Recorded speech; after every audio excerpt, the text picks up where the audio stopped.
Jadi smart sustainable cities ini bisa kita jelaskan tabel ini dalam uraian sebagai berikut.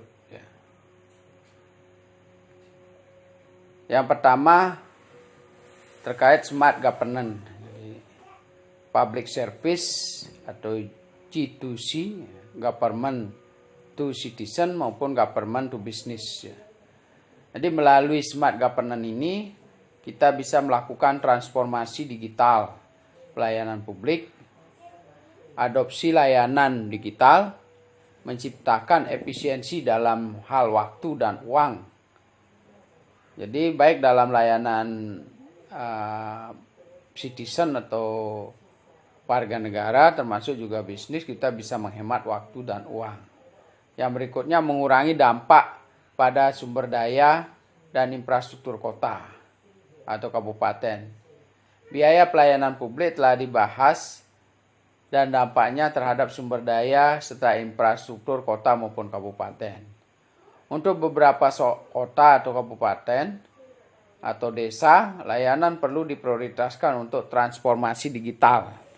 Jadi nanti kita harus melakukan transformasi secara digital setiap layanan yang ada dari kabupaten, kecamatan maupun sampai ke tingkat desa, kelurahan yang ada. Kesadaran perlu diciptakan untuk layanan publik digital. Jadi komitmen dari para penyelenggara layanan publik maupun masyarakat perlu ditingkatkan melalui proses pembelajaran digital. Tentu infrastruktur yang tersedia harus menjangkau masyarakat-masyarakat dari seluruh desa yang ada tanpa terkecuali, sehingga nanti layanan ini bisa sesuai dengan harapan untuk melayani masyarakat secara digital. Nah, kemudian nilai layanan publik digital perlu dikomunikasikan. Hal-hal apa yang ingin dicapai dari setiap layanan itu. Tidak saja untuk memenuhi kebutuhan masyarakat, tetapi juga bagaimana mencerdaskan masyarakat untuk terlibat langsung dalam sistem layanan, sehingga pemerintah atau layanan swasta kepada masyarakat itu semakin mudah. Masyarakat semakin merasa lebih dimudahkan, dapat dijangkau, dengan sarana prasarana yang sederhana sekalipun. Kemudian keterlibatan warga sangat penting dan mungkin terkait dengan area fokus orang cerdas atau smart people. Jadi masyarakat dalam berbagai profesi, dari tingkat petani sampai ke tingkat pejabat-pejabat daerah yang membutuhkan layanan publik tertentu, bisa mengakses semua layanan tersebut, ya. Jadi sesuai dengan kepentingannya. Tentu di dalam masyarakat karena memiliki profesi yang berbeda, keadaan ekonomi yang berbeda, tentu mereka tidak muluk-muluk untuk mencapai layanan yang di luar kemampuan mereka. Jadi yang sederhana kebutuhan layanannya maka dilayani oleh sistem yang sederhana pula, mudah dijangkau dan tidak memerlukan biaya mahal. Sebaliknya yang ingin memerlukan layanan yang lebih tinggi, kualitasnya lebih tinggi, daya jangkaunya lebih luas, misalnya internasional, seperti bisnis ekspor import, tentu memerlukan kapasitas yang lebih besar dan memerlukan biaya yang lebih mahal. Nah, pemerintah maupun layanan swasta lainnya bisa menyediakan komponen-komponen atau hal-hal yang terkait dengan digital governance. Kepemimpinan dan manajemen perubahan merupakan aspek penting dalam sektor publik. Jadi semua akan mengalami transformasi, baik dari cara memimpin melalui digital. Jadi mereka harus memiliki komitmen, membuat peraturan-peraturannya yang sesuai, sehingga bisa memberikan layanan kepada masyarakat dengan murah, terjangkau, namun tidak melanggar hukum ataupun batas-batas hak dan kewajiban dari masyarakat maupun sebagai pelayan publik. Jadi diatur secara manajemen yang transformasi dalam bentuk digital. Inilah yang harus dipahami dari smart governance. Kemudian dari sisi internal ada course and back office process. Jadi secara internal apa sih yang di dalam kantor layanan publik harus dipahami? Yang pertama adalah memperlancar proses sektor publik. Yang kedua, melaksanakan layanan bersama dan infrastruktur. Jadi tidak lebih dan tidak lain dari sistem layanan digital itu bagaimana mempercepat proses pelayanan atau proses manajemen di sektor publik. Jadi meskipun swasta lebih dulu menggunakan layanan digital, tidak kalah pentingnya sektor publik, layanan terhadap masyarakat yang notabene selama ini selalu kalau dihitung dari benefit, tentu tidak menghasilkan benefit yang cukup untuk meningkatkan layanan pemerintah. Karena kita harus menyadari hal tersebut, maka bagaimana kita bisa menyelenggarakan layanan yang luas tetapi dengan biaya yang murah. Pilihannya adalah digital, bukan mempergunakan banyak orang, mempergunakan secara manual, didukung oleh fasilitas-fasilitas yang manual, ruangan yang ber-AC, ruangan yang luas untuk menampung banyak pegawai dengan file-file yang tebal, diganti dengan smart people, smart business, smart governance. Jadi ringkas, dalam satu genggaman, tidak memerlukan ruangan yang banyak, cukup kita menyediakan ruangan-ruangan untuk mengelola infrastruktur digital. Sehingga dalam satu kantor yang besar melayani seluruh dunia, kita hanya membutuhkan satu kantor yang representatif yang bisa mengelola tenaga-tenaga digital untuk menerima layanan publik.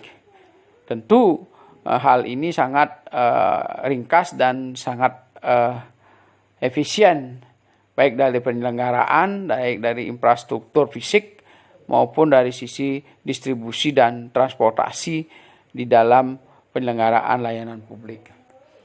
Kemudian juga menghasilkan efisiensi di sektor publik. Ya jelas, jadi keuntungan sektor fiskal itu akan menjadi lebih sangat terlihat, sangat baik dari sisi pelayan tentunya dengan biaya yang sangat murah, tidak perlu misalnya kita mengelola SDM yang banyak, kemudian memperhitungkan gaji staf dan sebagainya. Lalu pertanyaannya, kalau semua digantikan oleh mesin digital, yang lainnya mau dibawa kemana? Banyak sektor yang tidak dikelola. Sektor pertanian tidak dikelola. Sektor-sektor industri tidak terkelola dengan baik. Potensi-potensi yang kita miliki, mineral, tambang mineral, kemudian sumber daya air, sumber daya perikanan, sumber daya pertanian, itu banyak sekali membutuhkan energi yang kalau kita lihat di negara-negara lain yang sebenarnya tidak punya tanah, dia bisa membayar tenaga-tenaga pertanian dengan biaya yang mahal. Kita bisa pahami misalnya tenaga-tenaga kerja Indonesia yang datang ke luar negeri tersebut banyak yang bekerja di sektor pertanian dengan penghasilan yang sangat lumayan. Kenapa kita tidak bisa? Nah, ini persoalan-persoalan karena kita banyak terlibat di sektor dasar dengan gaji yang minimal. Jadi banyak yang sebagai pegawai apakah di swasta maupun di pemerintahan dengan gaji yang minimal, sehingga layanan pun banyak kita dilibatkan dalam sistem-sistem pekerjaan yang tidak profesional juga.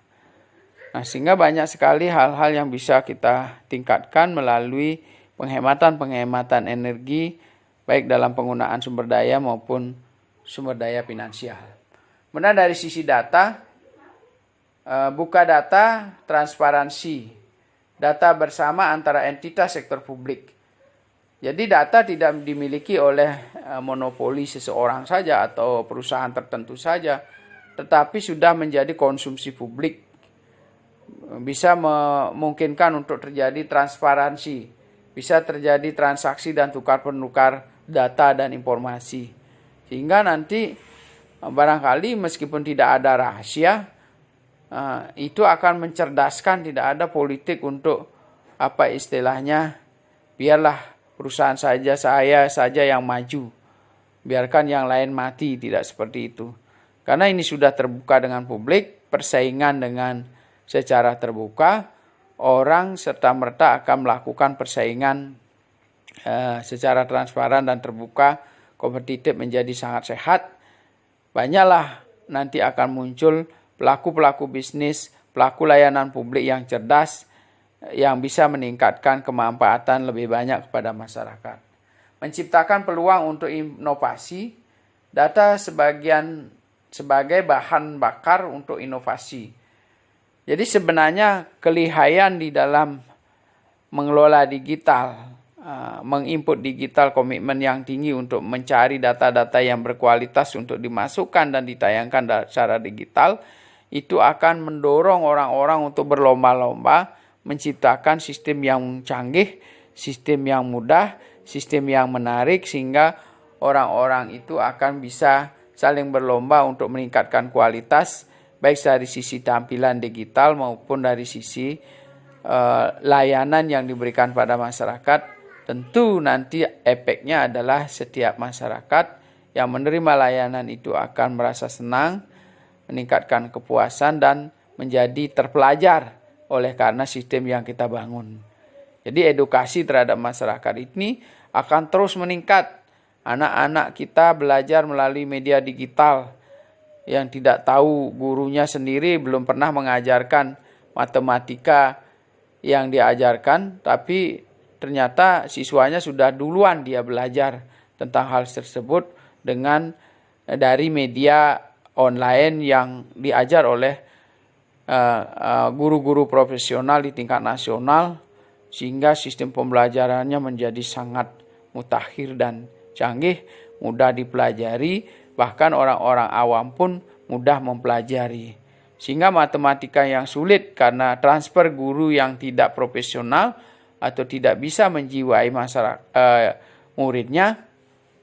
Tapi ternyata setelah dia belajar secara digital, cocok pada guru digital yang dia lihat, menarik cara belajarnya, visualisasinya membuat dia mengerti, karena orang-orang profesional di situ, sehingga siswa menjadi mudah dan belajar matematika menjadi seperti konsumsi yang menyenangkan bagi mereka.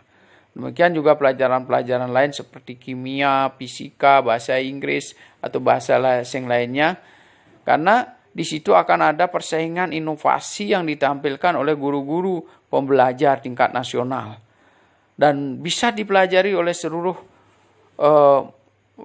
siswa yang ada di seluruh Indonesia. Ya, bahkan siswa-siswa yang bisa bahasa Inggris, dia mungkin tingkat belajarnya tidak lagi tingkat nasional, dia bisa belajar dari guru-guru profesional dari dunia internasional. Nah, sekarang tantangannya apakah mahasiswa mau belajar seperti itu apa tidak?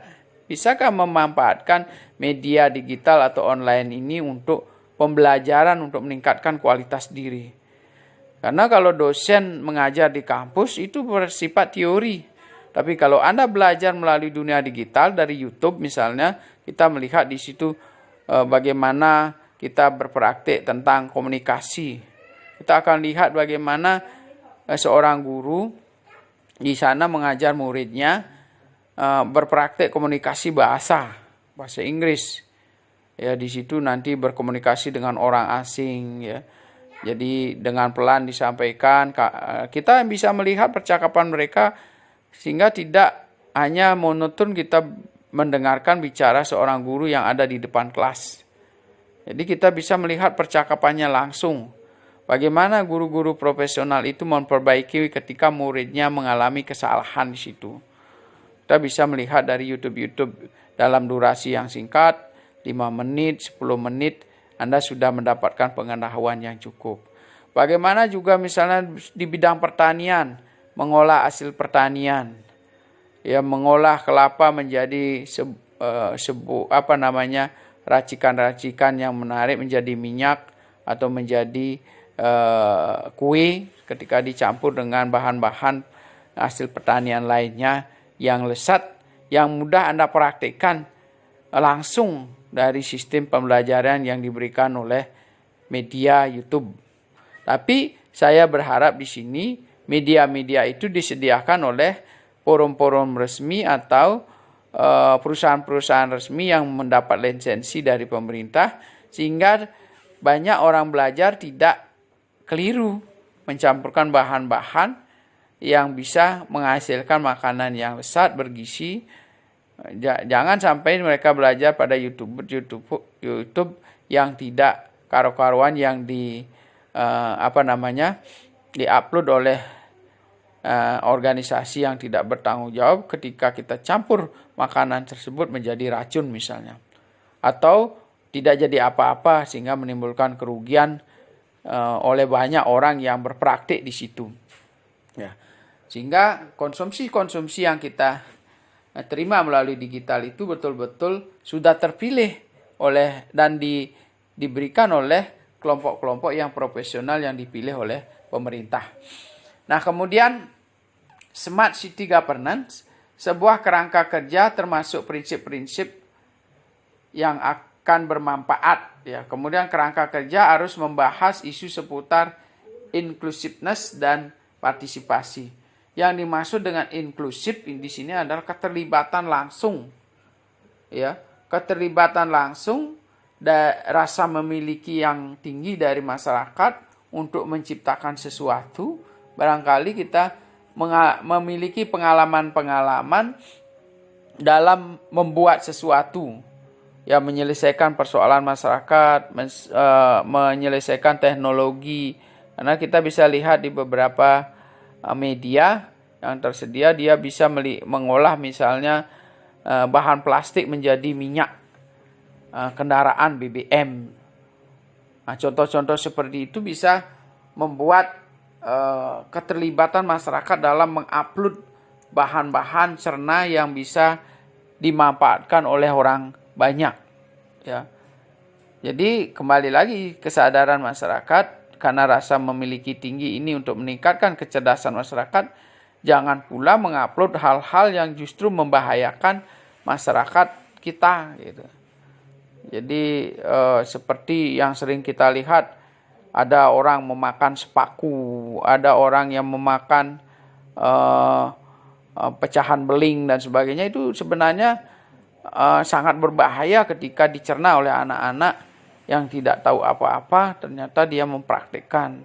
Bahkan ada juga contoh-contoh belajar bunuh diri itu di media-media sosial yang sering muncul, menjadi hal-hal yang berbahaya bagi kelompok masyarakat kaumnya, sehingga banyak kejadian-kejadian yang fatal yang berakibat pada persoalan-persoalan yang diakibatkan oleh digital yang sangat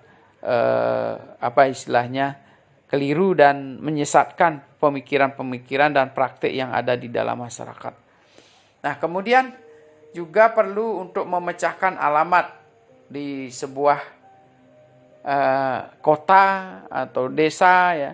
Jadi dengan Smart City Governance ini Anda bisa menempatkan, setiap kita mengupload sesuatu, di situ ada pertanyaan, posisi lokasi gambar diambil, posisi Anda mengupload gambar, ya, atau Anda punya tempat tinggal, sering-seringlah kita upload misalnya sehingga terbaca. Begitu Anda mengklik nama Anda sendiri, kita sudah terlihat alamatnya di mana, karena kita sering mengupload sesuatu dari tempat itu, sehingga terakses posisi kita, terbaca oleh Google Map, posisi kita, posisi usaha kita, posisi kampus kita, sehingga sangat mudah orang mencarinya. Nah, kemudian juga berbagai masalah seperti ketahanan, manajemen darurat, keamanan, keselamatan mungkin juga memerlukan koordinasi dari beberapa lembaga yang ada. Seperti tadi misalnya kebakaran, kita perlu dinas kebakaran, ya. Kemudian masalah sosial, kita perlu dinas sosial. Kemudian masalah keamanan dan ketertiban masyarakat, kita perlu Babin Kamtibmas ataupun kepolisian. Jadi kita sudah tertera di dalam sistem digital kita, nomor-nomor yang bisa kita tuju, lokasi kita tempat berada atau TKP tempat kejadian sudah bisa muncul melalui digital kita. Sehingga dalam sistem layanan publik maka komponen atau lembaga-lembaga unit yang akan melayani yang terdekat yang datang terlebih dahulu ke situ. Ya, jadi misalnya unit pelayanan pemadam kebakaran, tentu kalau kita menunggu dari kabupaten datang ke situ, tentu di daerah yang jauh, misalnya di wilayah terbarat dari Kabupaten Buleleng, tentu sangat jauh sampai ke situ, maka unit terdekat misalnya di Seririt, dialah yang datang lebih dulu di situ. Nah, ini persoalan-persoalan smart digital ini kita akan bisa nyambung baik lintas desa, lintas kecamatan maupun kabupaten, provinsi, bahkan tingkat nasional. Nah, kemudian kita bicara tentang smart ekonomi. Jadi kewirausahaan atau inovasi, ya, kemudian research and development, ya, RD itu ya, mendorong startup, kemudian bisnis-bisnis baru, menciptakan sektor baru, kecepatan kerja, dan peningkatan keterampilan masyarakat. Ya, jadi sebenarnya dalam posisi seperti sekarang lockdown ini, bagi masyarakat-masyarakat yang paham digital itu mungkin tidak menjadi persoalan yang sangat menekan gitu ya. Karena mereka sudah terbiasa melayani orang secara digital, apalagi dibantu oleh peralatan distribusi, apakah itu melalui drone, ya, media drone. Kita lihat di televisi bagaimana mengantarkan makanan ke suatu tempat tertentu dari jarak jauh, ya. Jadi atau memakai robot untuk datang ke tempat satu apartemen, melayani jarak jauh, paling tidak jarak satu apartemen. Nah, itu bisa dilakukan melalui media digital dan sedikit melibatkan orang, ya. Bahkan ada orang juga yang melatih binatang seperti anjing untuk mengantarkan makanan ke satu tempat. Nah, ini kita memasak di satu tempat, dipesan oleh orang, lalu nanti orang atau sarana-sarana pendukung seperti drone bisa mengantarkan ke rumah kita. Jadi kita tidak perlu bersentuhan dengan orang. Dalam kondisi-kondisi seperti sekarang, tentu marketing, penjualan, pedagang-pedagang makanan, ya, kemudian pakaian dan lain sebagainya bisa melalui bantuan digital. Nah, kemudian mendorong inovasi dan penelitian litbang, ya, pertukaran pengetahuan, perlindungan daripada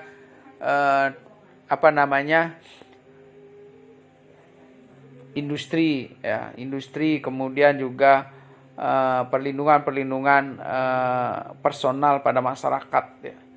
Jadi bagaimana digital itu bisa melindungi diri kita. Misalnya kalau kita meninggalkan rumah, kita memasang CCTV, kita bisa melihat dari kejauhan siapa yang datang ke rumah kita. Misalnya kita memasang CCTV di kantor kita bisa mengendalikan perusahaan kita dari jarak jauh. Bagaimana karyawan bekerja, bagaimana karyawan itu melakukan aktivitasnya, kita bisa pantau melalui CCTV. Bisa juga orang kita cek melalui GPS, ya. Jadi misalnya anak buah kita sedang melakukan survei di lapangan, nah, kita tanya melalui kita wajibkan dia harus menyertakan lokasi pada HP mereka, ya, jadi pada smartphone mereka, sehingga nanti ketika kita cek, kamu ada di mana, gitu, dia bilang ada di Seririt, gitu. Begitu kita lihat di GPS, ternyata dia masih dalam kota, gitu. Sehingga kita bisa mengecek kebenaran dari posisi mereka. Laporan Doing Business Bank Dunia dapat digunakan untuk mengidentifikasi beberapa praktik terbaik. Jadi dari daya lacak secara global, kita akan melihat perusahaan-perusahaan yang ternama, terbesar, perusahaan asuransi yang ternama, kita bisa cek di Indonesia apa ya asuransinya memiliki ranking pertama, ranking kedua dan sebagainya, sehingga masyarakat bisa percaya menaruh investasinya pada perusahaan-perusahaan tertentu. Ya, pemerintah daerah yang komitmen menyelenggarakan layanan bisnis secara baik. Jadi pihak asing bisa men-set. Jadi kota-kota mana yang bagus dalam penyelenggaraan ekonomi. Kemudian akan diberikan rekomendasi oleh Bank Dunia untuk kita bisa berinvestasi atau wilayah kita Indonesia bisa berinvestasi di tempat-tempat kota-kota yang sudah memiliki ketertiban di bidang bisnis ya. Kemudian hambatan untuk kewirausahaan perlu diatasi. Beberapa hambatan misalnya isu budaya, pembiayaan, ketersediaan inkubator atau akselerator. Jadi sekarang ini yang menjadi hambatan para pengusaha itu adalah inkubator. Ya, bagaimana dia mencetak, memproses suatu proses bisnis sehingga menghasilkan pebisnis yang handal, cikal bakal pebisnis yang handal yang bisa mengerjakan banyak hal dari potensi-potensi yang ada di wilayah ekonomi, baik di pedesaan, di perkotaan maupun di wilayah kabupaten. Nah, akses digital ke layanan yang penting, misalnya layanan berbasis IT, layanan terkait dengan UKM dan pelaksana atau pelaku ekonomi pemula. Jadi sistem yang kita bangun juga termasuk mendorong ekonomi baru melalui layanan finansial. Jadi fintech perlu diselenggarakan oleh lembaga-lembaga resmi yang handal, memiliki reputasi. Jadi untuk mengeluarkan izin terhadap fintech ini perlu dilakukan secara selektif oleh pemerintah. Dan pelaksanaan kerja dari fintech atau layanan keuangan digital ini juga perlu dipantau oleh lembaga-lembaga pemerintah supaya tidak merugikan kepentingan masyarakat. Jadi jangan sampai praktik mereka memudahkan di dalam peminjaman bidang keuangan, menyulitkan di dalam pengembalian keuangan. Jadi harus betul-betul dipantau baik dari sisi penyelenggaraan keuangan, baik dari sisi persyaratan, baik dari sisi kemudahan yang diberikan pada masyarakat, maupun dari sisi bunga pinjaman yang diberikan, sehingga tidak menjerat masyarakat dengan menjatuhkan mereka, karena dalam dunia digital ini sering sekali para fintech ini memanfaatkan kelemahan dari masyarakat yang tidak menguasai teknologi untuk mereka terjerat utang dan reputasi mereka menjadi menurun, sehingga nanti mereka menjadi ketakutan dalam meminjam uang berikutnya dan pertumbuhan ekonomi mereka menjadi terhambat. Bagaimana supaya fintech ini membuat orang cerdas, ya, para konsumennya menjadi cerdas, senang meminjam uang, dan usaha mereka lambat laun menjadi meningkat.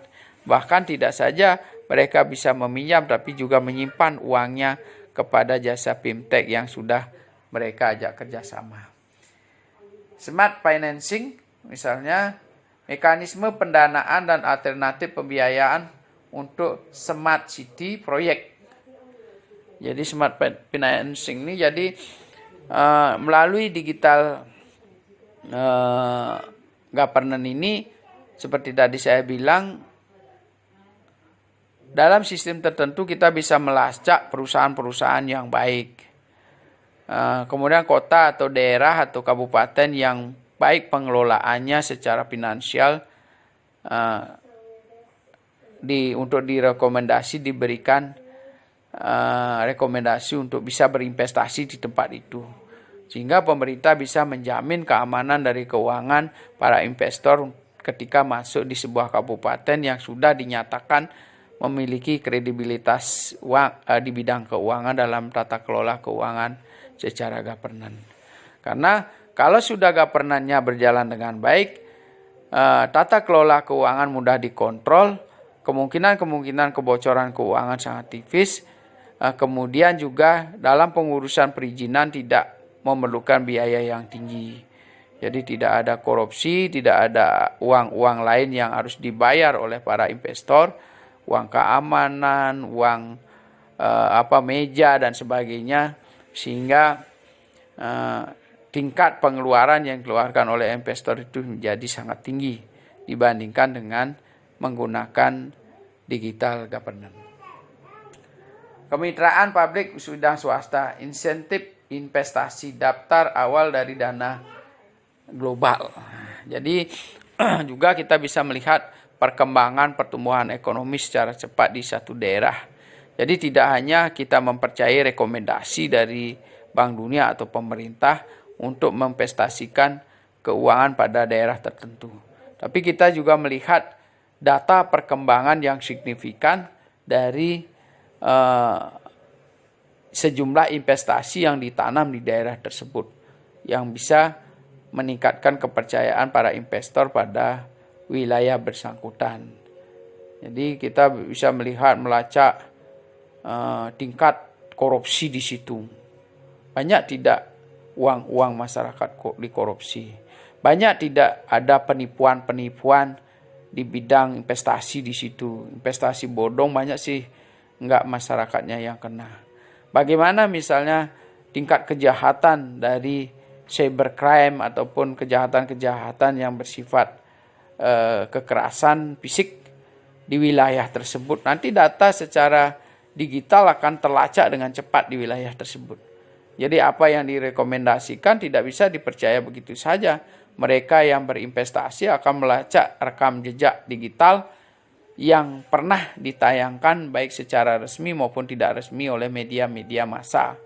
Nah, kalau misalnya tingkat korupsi para pejabat-pejabat daerah di daerah tersebut banyak yang tertangkap karena korupsi, kemudian banyak keluhan dari masyarakat ketika mengurus izin kena pungutan liar, banyak tidaknya masyarakat dari sisi keamanan harus membayar biaya keamanan, itu akan muncul di dunia digital.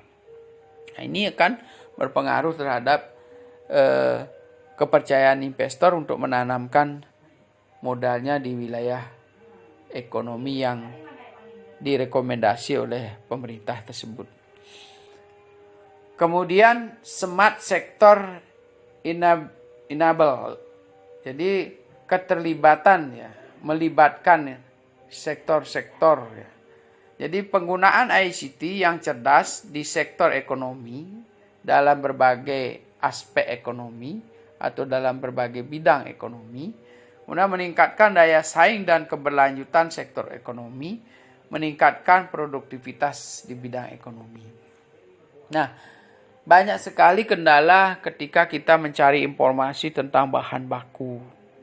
Banyak sekali kendala ketika kita ingin mencari tenaga kerja yang terampil yang memiliki keahlian tertentu. Kemudian juga masalah pemasaran produk. Tetapi dengan dibantu dengan digital, Anda mengupload hasil produknya ke dalam dunia digital yang memiliki kapasitas daya jangkau penerimaan sampai internasional. Misalnya kalau kita memiliki kemampuan mengalih bahasakan produk-produk kita, sampel-sampel kita, sehingga tidak menjadi kesulitan lagi dalam pemasaran. Karena yang kita jualin itu adalah dunia internasional. Kita punya produk kursi misalnya, kita upload ke dunia digital. Banyak orang membaca, oh ternyata di tempat ini ada dagang kursi yang kualitasnya bagus. Menghasilkan jaritan, pakaian, memiliki usaha kolam renang, memiliki kolam pancing. Ketika Anda upload, tidak tahu dari mana datangnya orang yang ingin menikmati layanan kita berdatangan. Siapa yang ngasih tahu? Dunia digital. Tanpa sadar kita tidak pernah mempublikasikan tempat usaha kita, tiba-tiba orang yang pernah berkunjung memfoto dan memvideokan usaha kita, lalu muncul di media massa, di medianya mereka, banyak orang yang datang ke sini. Tidak lagi dari mulut ke mulut, tapi dari sosial media ke sosial media. Ini luar biasa, sehingga tidak heran kalau desa-desa terpencil sekarang menjadi pusat-pusat ekonomi yang signifikan yang bisa mendukung perkembangan perekonomian negara. Kemudian berikutnya adalah sirkulasi ekonomi. Sirkular ekonomi. Penggunaan kembali aset meningkatkan keberlanjutan. Peningkatan utilitas aset berkontribusi terhadap keuntungan ekonomi. Jadi sebenarnya aset-aset yang kita miliki itu tidak saja untuk kepentingan di masa sekarang. Jadi bisa saja bagi kita, salah satu misalnya kita punya mesin yang sudah tua atau kendaraan yang sudah tua. Kita anggap itu sesuatu yang sangat murah karena kita belinya sepeda motor tua seperti Seven Ceblok gitu ya, Honda Bebek 70 itu. Kita anggap murah, tidak memiliki nilai jual. Tapi ternyata kemajuan teknologi ketika kita membaca contoh-contoh di media sosial, di YouTube, ternyata kendaraan-kendaraan lama itu ketika dipoles sedemikian rupa menjadi barang antik dan sangat mahal nilainya. Jadi kalau tidak ada dibantu oleh media teknologi atau perkembangan kemajuan teknologi di bidang digital ini, barangkali kita hanya menggantungnya di gudang sana ya. Sepeda-sepeda lama ya, jadi tidak hanya menggantungnya dan menjadi rusak berkarat di situ. Tapi orang-orang yang setelah melihat foto kita menggantung sepeda itu, banyak orang tertarik untuk membelinya. Seperti Vespa yang lama-lama, sehingga menjadi sebuah bahan ekonomi yang berkelanjutan yang terus diperbaharui sistemnya, navigasinya atau hal-hal lain yang aksesorisnya sehingga menjadi barang yang bernilai. Juga bisa dari sisi kemanfaatan ekonomi tadi ya. Jadi kita punya satu buah kayu gitu, hanya kita bisa buat patung, tapi orang lain jangan dibuat patung, saya yang kasih saya bisa beli lebih mahal kayu ini. Saya akan gunakan souvenir menjadi banyak souvenir yang menarik sehingga banyak orang bisa memanfaatkan. Berbagi ekonomi kemudian akan dibahas sebagai bagian dari smart ekonomi yang tunduk pada pembahasan yang lebih lanjut. Jadi bagi orang lain memandang seperti tadi kayu itu hanya menjadi patung, bagi yang lainnya menjadi souvenir, bagi yang lainnya menjadi model penghargaan kunjungan kenegaraan.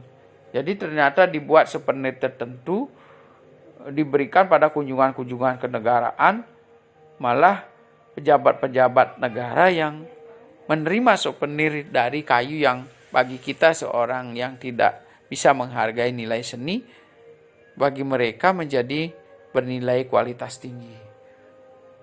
Dan persoalan-persoalan yang lain yang bisa dibahas untuk meningkatkan kualitas barang kita, kualitas dari SDM kita. Jadi mahasiswa kita ketika melakukan kita menganggap kadang-kadang mahasiswa itu sulit sekali untuk meningkatkan kapasitas belajarnya. Selalu menganggap mahasiswa itu bodoh. Ya, tahu-tahu ketika terjadi pertukaran mahasiswa di tempat lain, di perguruan tinggi lain, dosen memiliki daya kreatif untuk membuat mahasiswa yang kita anggap bodoh tadi itu menjadi orang yang cerdas dan bahkan bisa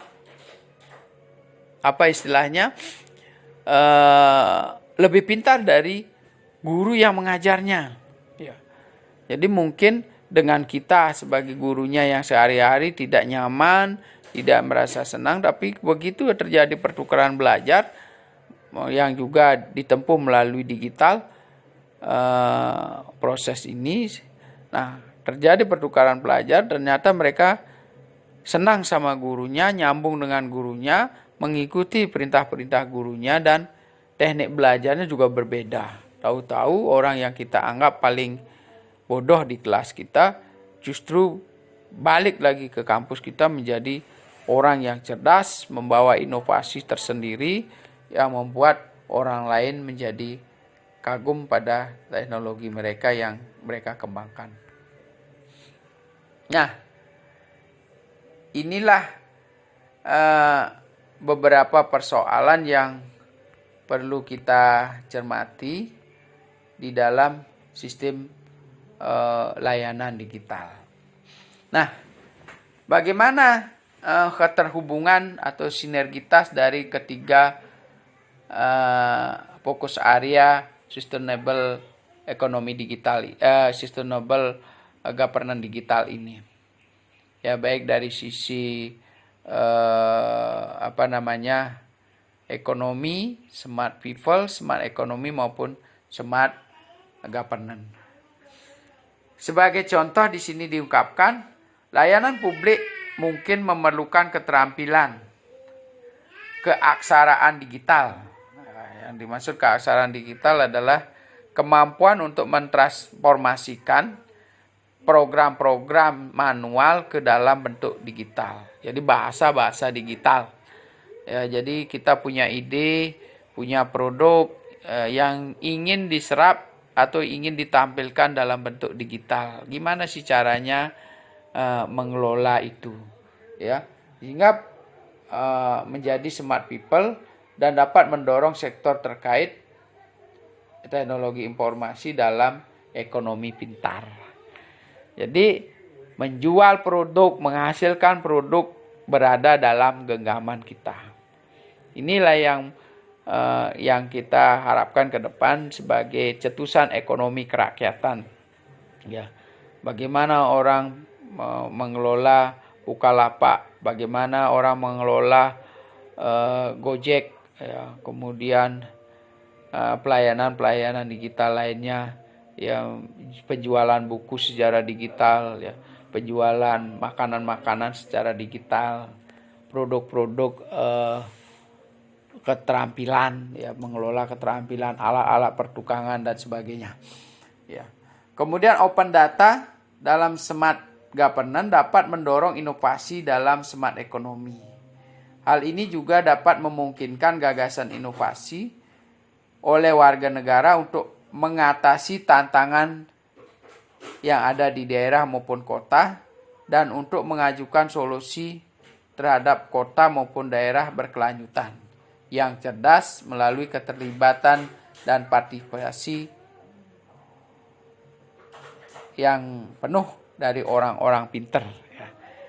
Jadi kita sebut orang-orang pintar karena digital ini kita harapkan yang terlibat memiliki ide-ide yang cerdas memasuki sistem digital kita.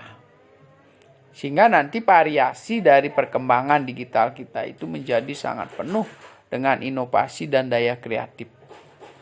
Ya, orang boleh saja mengabaikan ide-ide kreatif yang disampaikan oleh masyarakat karena kita belum komitmen dan belum mengerti bagaimana mengelola digital secara pintar. Tapi bagi negara-negara maju, setiap masukan dia baca, kemudian dia pilih mana yang masuk dalam sektor produksi, mana yang masuk dalam layanan publik, mana yang masuk dalam pemasaran, itu dipilah oleh mesin. Kemudian nanti mesin juga meranking mana-mana yang rasional bisa dilaksanakan, mana-mana yang sekedar iseng dan sebagainya.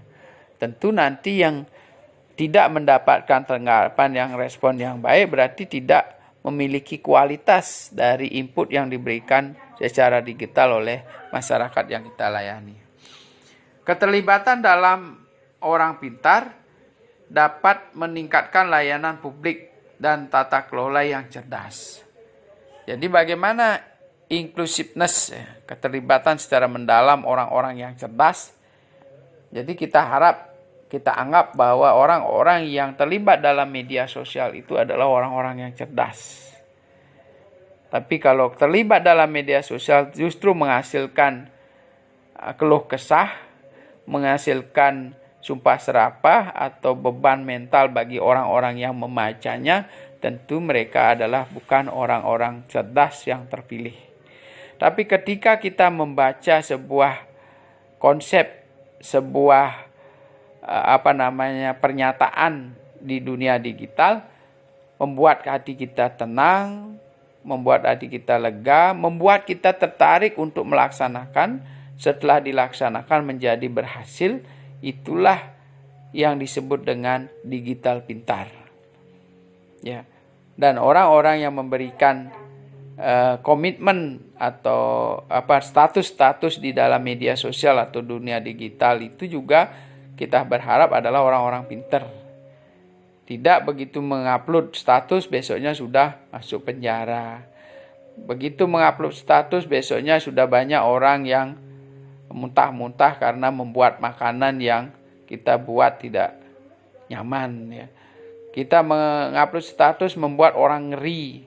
Misalnya ketika kita menemukan orang kecelakaan dengan luka yang parah, kita upload di situ. Nah, ini harus penuh etika. Ya. Maksud Anda ingin mengabarkan bahwa terjadi kejadian yang tragis, tetapi banyak orang pingsan melihat foto yang Anda upload di situ. Berarti Anda belum cerdas di dalam menggunakan media digital. Nah, kemudian sektor ekonomi baru dapat memicu kebutuhan keterampilan baru di smart people.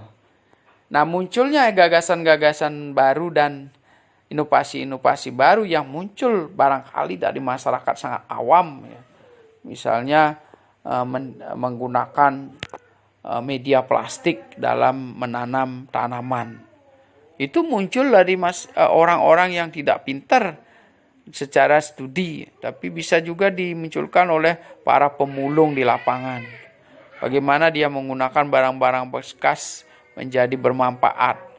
Bagaimana mengolah plastik bekas-bekas bungkus kopi menjadi tas. Itu dikelola oleh orang-orang yang sederhana pemikiran dan teknologinya. Lalu mereka buat dalam smart digital yang cerdas, membuat orang banyak tertarik untuk membeli. Membuat orang banyak untuk tertarik untuk mencari plastik bekas untuk dikelola menjadi, meskipun tidak tas, bisa dikelola menjadi barang-barang lainnya. Nah, inilah yang diinginkan, sehingga nanti dalam smart digital ini muncul partisipasi yang sangat besar. Mungkin kita akan kelabakan untuk menghimpunnya sebagai masyarakat pencinta digital, ya. Jadi sekarang kita sudah beli barang baru, kita sudah memproduksi barang ini, tiba-tiba ada yang lebih baru, orang lain lebih cerdas. Sehingga kita bersaing untuk mendapatkan atau menghasilkan kualitas barang-barang yang bisa dikelola dan dipasarkan di dunia publik. Juga misalnya dari meskipun barang, kita juga bisa membuat slogan-slogan yang bisa dipilih sebagai merek atau gagasan-gagasan baru yang bisa ditampilkan di sponsor-sponsor atau baju, ya, seperti yang dimuat di jogger-jogger. Jadi ada kata-kata mutiara yang bagus, ada kata-kata yang menggugah hati masyarakat, yang membuat orang meniru membeli baju-baju yang berisi kata-kata mutiara yang bagus, sehingga beramai-ramai menulis gagasan dan ide untuk dijadikan semacam trademark di dalam produk-produk tertentu. Nah, inilah sehingga nanti termasuk juga sponsorship, termasuk juga bidang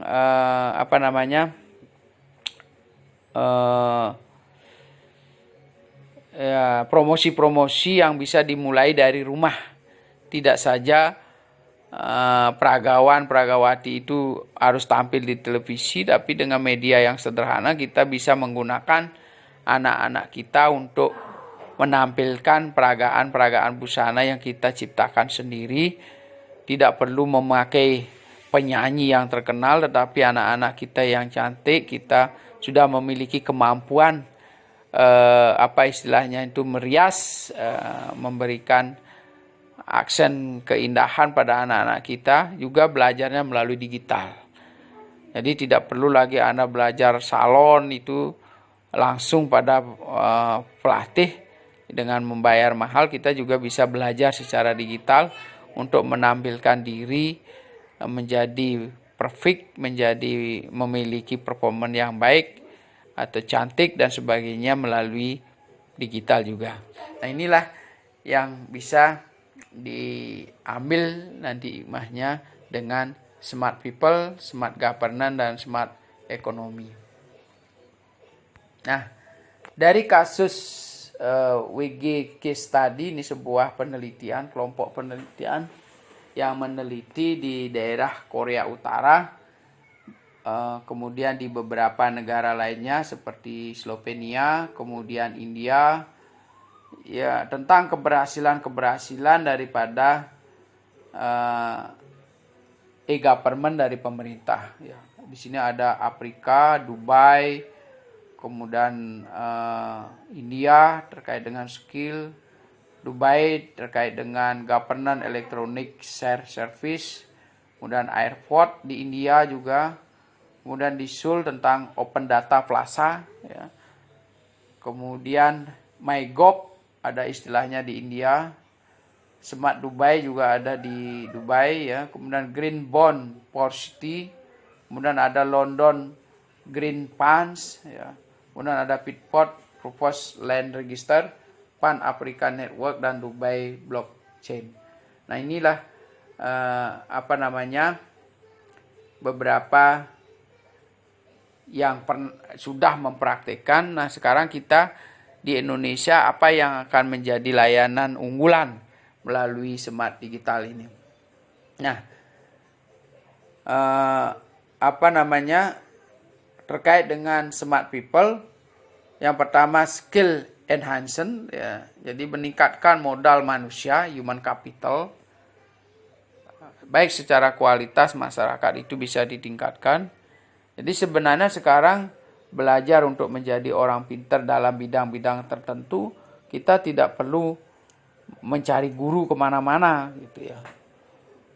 Dari pelajaran yang abstrak, ya, terkait misalnya soal meditasi, ya, kemudian bagaimana belajar spiritual dengan baik, kita sudah bisa mencari guru-guru yang transendental yang Anda minati, ya.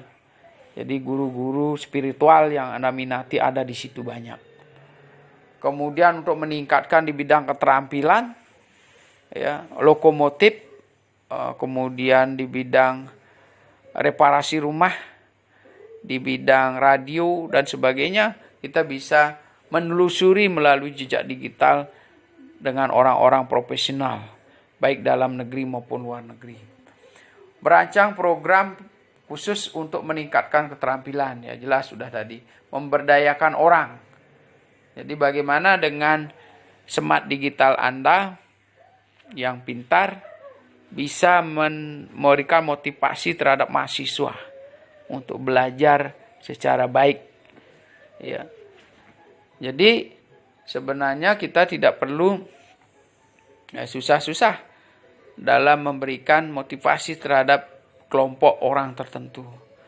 Ketika mereka merasa satu tayangan digital itu sangat menyentuh hati mereka, maka mereka akan belajar sangat cermat, menyukai, bahkan memutar berkali-kali dari video itu. Sampai mereka pintar dalam hal apa. Yang senang memasak, kita akan mencari video-video memasak. Yang sedang berolahraga, misalnya bulu tangkis, kita akan mencari dari penyedia raket terbaik, kemudian dari bulu tangkis yang terbaik, dari sepatu yang terbaik, baju kaos terbaik, sampai pada wasit terbaik. Kita akan cari melalui media digital. Ya, kemudian participation and engagement, ya. Jadi bagaimana supaya partisipasi dan tata kelola pengelolaan partisipasi ini menjadi baik. Fasilitasi pemangku kepentingan, kesempatan untuk keterlibatan secara intensif. Jadi semua kepentingan yang ada di masyarakat itu kita sediakan di dalam sistem layanan digital kita. Bagaimana dimungkinkan setiap orang yang kita layani supaya terlibat secara intensif di dalam sistem digital kita. Merancang program dan layanan, meningkatkan kesadaran, memanfaatkan modal kota atau kabupaten dalam inisiatif Smart City. Ya, jadi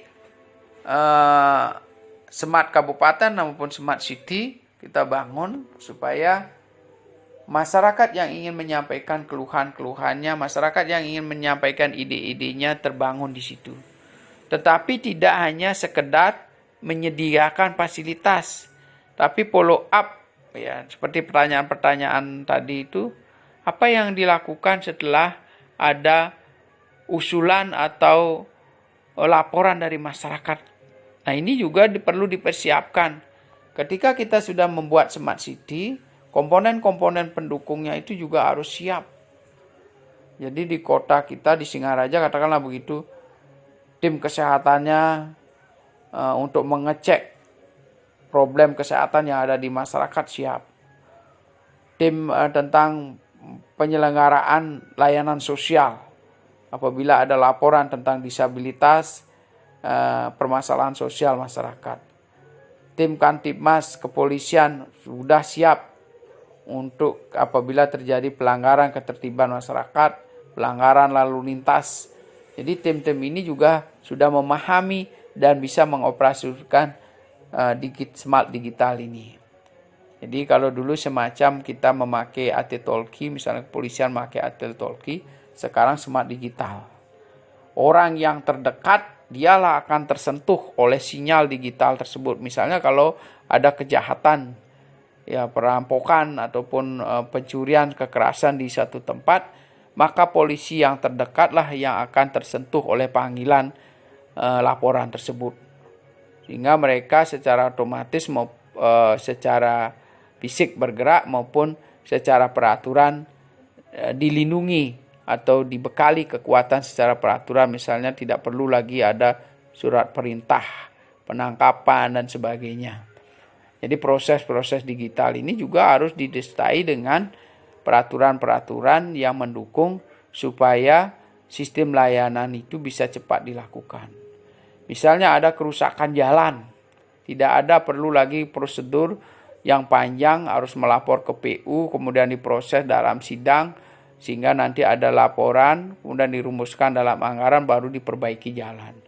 Jadi untuk jalan-jalan rusak kecil-kecil itu bisa ditangani sampai ke tingkat kecamatan dengan sistem yang proyek-proyek kecil. Jadi misalnya kalau lubang kecil cukup ditangani oleh desa melalui APBD.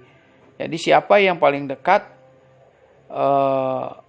dia yang melayani atau sistem layanan PU yang ditaruh di tempat-tempat terdekat dari masyarakat.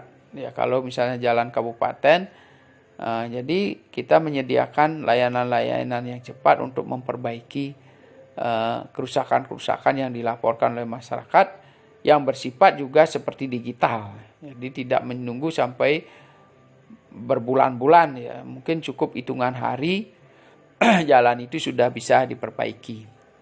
Nah, itulah jadi Smart City ini sangat besar manfaatnya. Kemudian dalam meningkatkan kesadaran masyarakat, kita semakin hari kita harus menegur, tidak perlu sampai ditangkap, ya. Kita sudah harus memiliki rasa harga diri, rasa malu ketika mengupload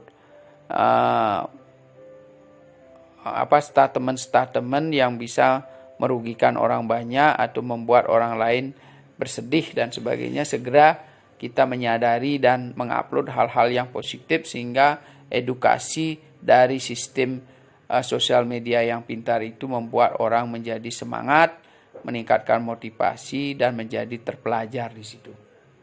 Nah, kemudian ada Smart Education, belajar melalui digital, Smart Health seperti yang saya sudah sampaikan tadi contoh-contohnya. Kemudian yang lain-lain termasuk budaya, entertainment, ya, seperti tadi saya bilang kita bisa menciptakan peragawa dari rumah sendiri, ya. Kebetulan mungkin punya anak yang cantik, yang cocok bodinya sebagai Bragawati, kita bisa mendesain mereka untuk mempromosikan produk-produk tentang pakaian kita. Jadi kita tidak perlu lagi harus mendatangkan ini. Nah, ketika kita mampu menampilkan secara digital dengan baik, ya tentu tidak kalah penting, tidak kalah menariknya tampilan-tampilan mereka. Apalagi mungkin anak-anak kita sudah biasa menari di tempat-tempat pertunjukan ya, seperti seni tari Bali, itu tidak kalah gesitnya, tidak kalah cantiknya ketika kita mempromosikan produk ya. Kemudian kita punya anak-anak yang suka bicaranya bagus, manis, kita bisa mensil atau menjual produk-produk makanan dan sebagainya yang bisa kita upload di dalam sistem digital kita. Ini adalah bentuk partisipasi cerdas ketika kita ingin menumbuhkan smart ekonomi ya.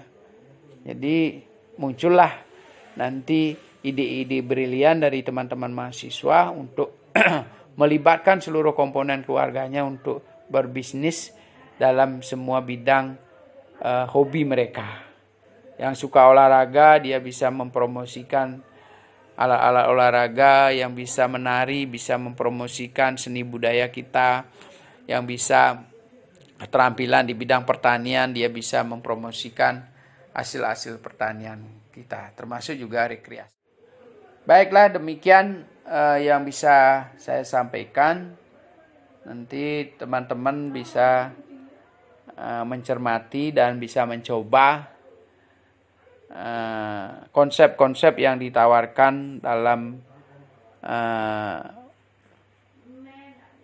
pengaruh daripada governance digital terhadap partisipasi masyarakat dalam 3 bentuk, baik itu dari sisi smart governance maupun smart ekonomi dan smart people. Nah, di akhir penjelasan ini saya ingin mendapatkan kembali agar mahasiswa untuk bisa merumuskan kembali pada 3 konsep ini.